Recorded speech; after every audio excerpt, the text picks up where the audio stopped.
નમસ્કાર બાળકો, આજે તમને સરળતાથી અંગ્રેજી આવડી જાય એના માટે અંગ્રેજીના સ્પેલિંગોની એક નવી પેટર્ન લઈને તમારી આગળ આવ્યો છું. તે પેટર્ન તમે જુઓ.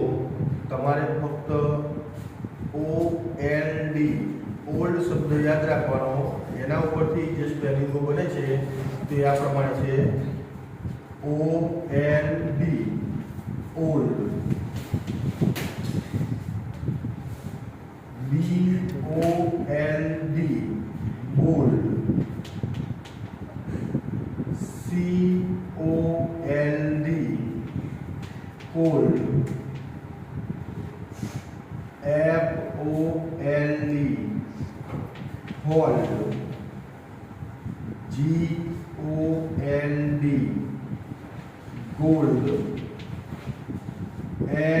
HOLD hold, SOLD sold, TOLD told.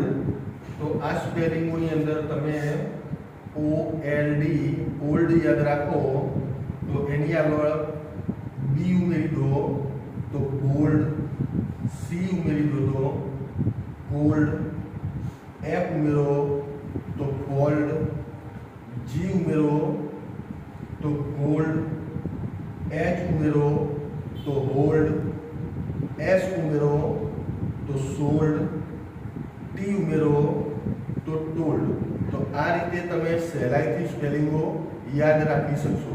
જો તમને આ વિડીયો પસંદ આવ્યો હોય તો એને શેર કરજો અને એને સબસ્ક્રાઈબ કરજો.